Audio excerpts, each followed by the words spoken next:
Ingin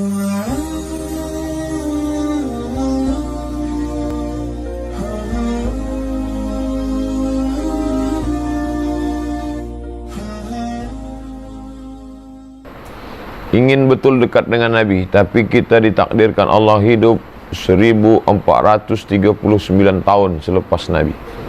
Bagaimana kita boleh dekat dengan Nabi?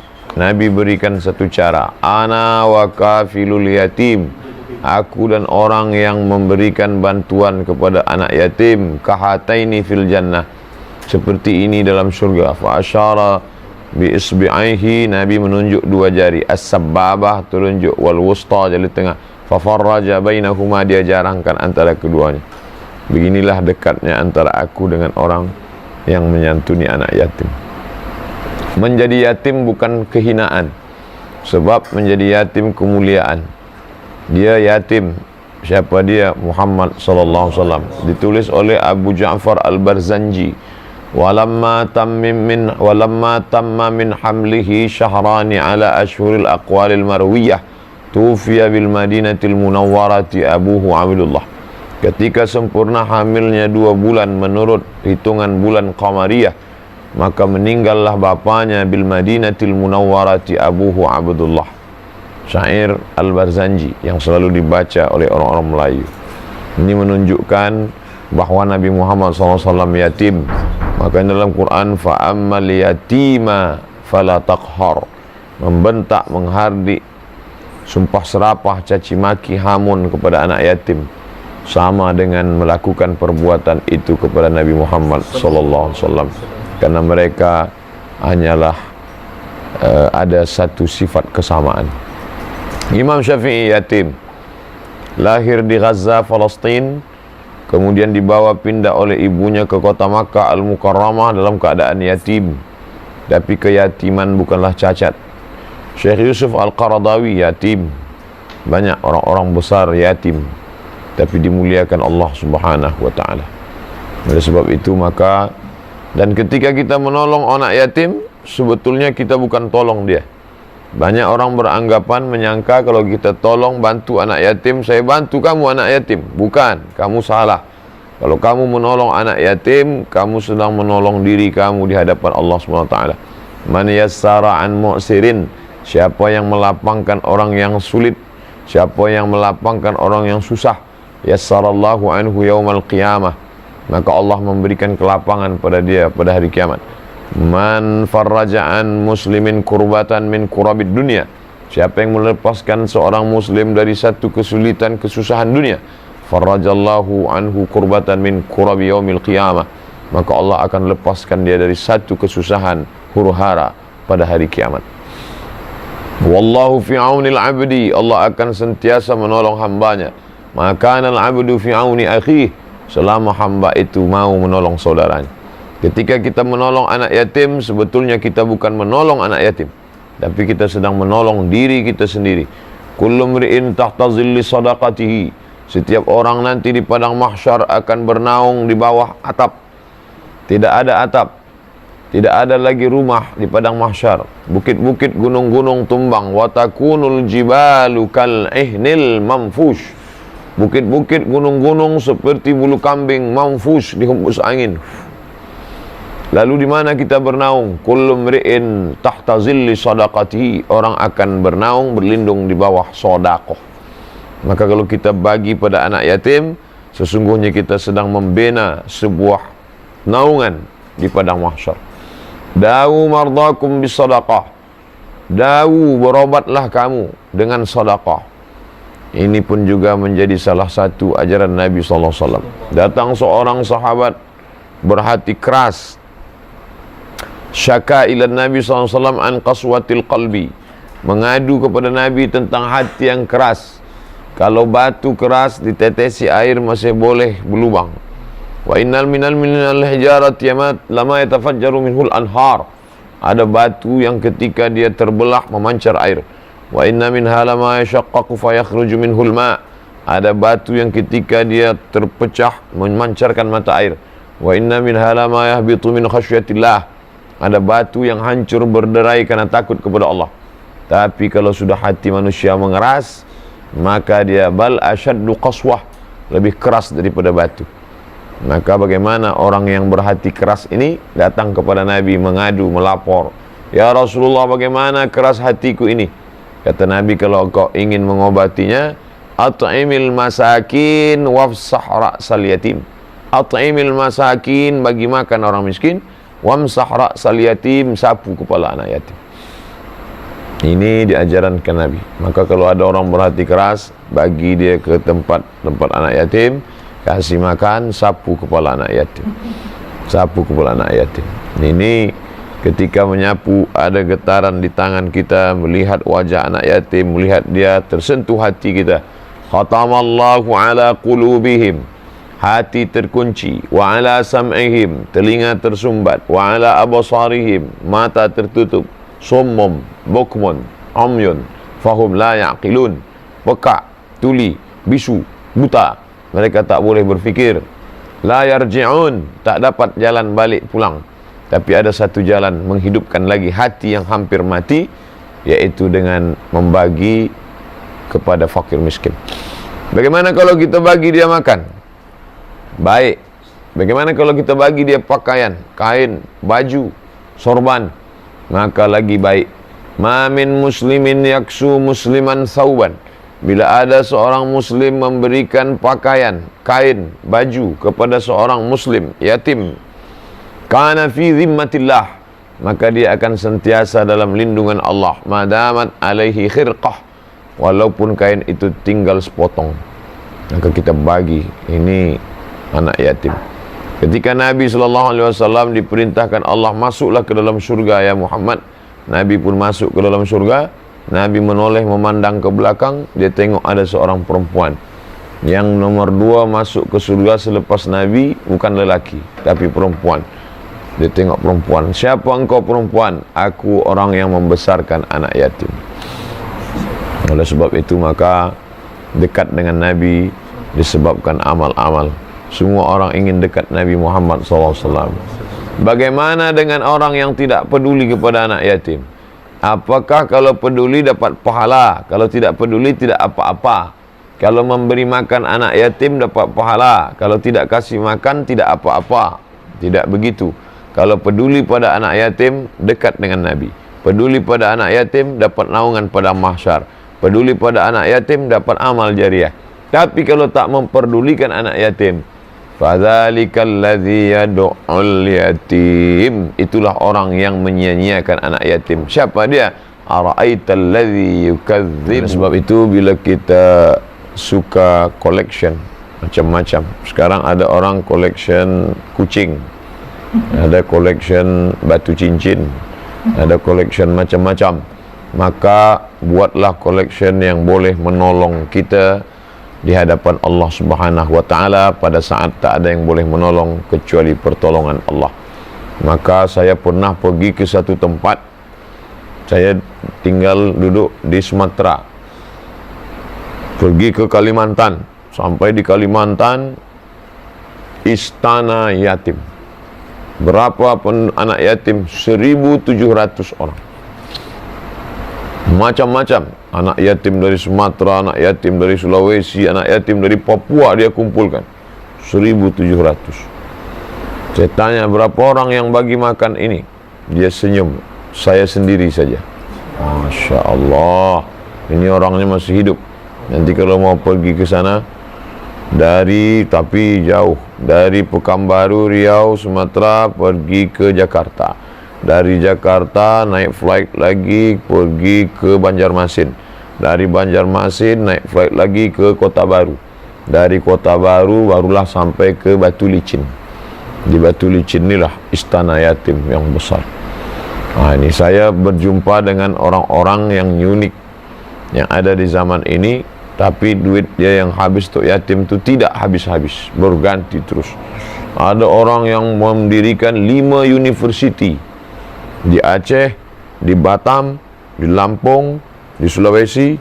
Dia buat 5 university berawal dari peduli pada anak yatim. Abul Yatama, Abu bapak, Yatama anak-anak yatim. Maka dibuatlah university Abul Yatama. Allah berikan balasan yang luar biasa. Kenapa Tuhan peduli betul pada anak yatim nih? Sebab saya anak yatim. Saya merasakan bagaimana susahnya dulu, Ustaz. Sampai-sampai adik saya tidak boleh masuk sekolah sebab belum lagi membayar itu, membayar ini. Akhirnya saya berazam, nanti kalau Allah bukakan pintu rezeki, Masya Allah. Tapi banyak orang tak tahu, sebab dia sengaja tidak mau itu diketahui orang banyak. Dia takut riak, dia takut. Tapi saya ceritakan untuk bagikan kita semangat bahawa ada hamba-hamba Allah, dia bagikan hartanya tidak berkurang sama sekali, karena dia sadar bahawa ini bukan dari jerih payah dia, ini adalah pemberian Allah SWT.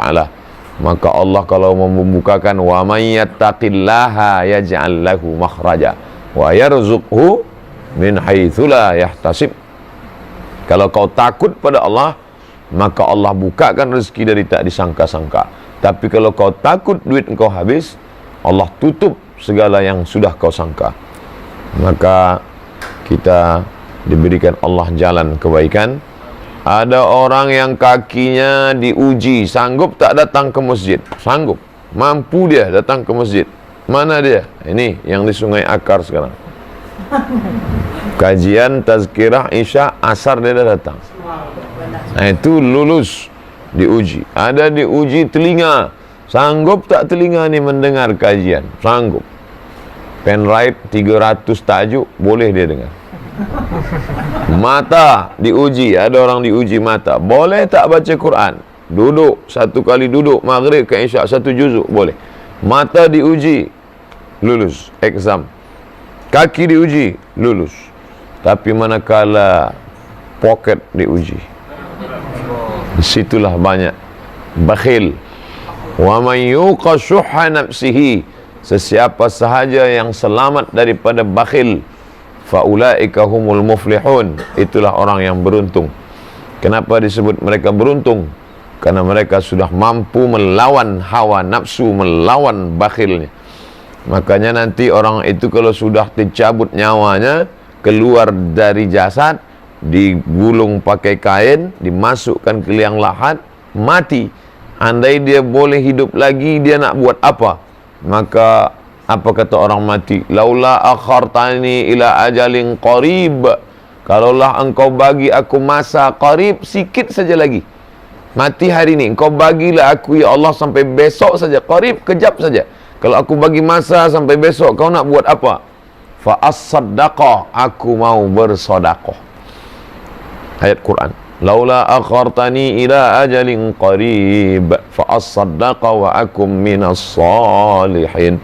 Kenapa orang yang mati itu disebut terus minta kalau hidup akan sedekah? Kenapa dia tak berkata kalau aku hidup aku nak tahajud malam, kalau aku hidup aku akan pergi ke Makkah haji dan umrah, kalau aku hidup aku akan tidak, tapi dia katakan fa as-sadaqah, aku mau bersedekah. Kata ulama tafsir, karena orang yang mati melihat pahala hajinya nanti setelah masuk surga. Orang yang mati melihat pahala solatnya nanti, tapi melihat pahala sedekah langsung di alam barzah sudah nampak. Maka manakala dia nampak balasan yang besar itu, dia pun berkata, hidupkanlah aku supaya yang tinggal dulu boleh aku sedekahkan. Apa mau dikata? Lan tarji'al ayyamul lati madat, yang lalu tak dapat berulang kembali. Dan netes air mata darah minta hidup lagi, tak boleh. Ma'akalta fa'afnaita, yang kau makan busuk. Wa ma labista fa'ablaita, yang kau pakai lapuk. Wa ma tasaddaqta fa'amdaita, yang kau sedekahkan, itulah yang akan kau bawa untuk hari esok menghadap Allah Subhanahu wa ta'ala. Maka jangan sia-siakan anak yatim. Bila dia dah ada makan, kita bagi pakaian. Makan dan pakaian sudah ada, kita bagikan dia free scholarship untuk supaya dia boleh belajar sampai ke perguruan tinggi, sampai ke universiti, sampai ke berhasil menjadi orang.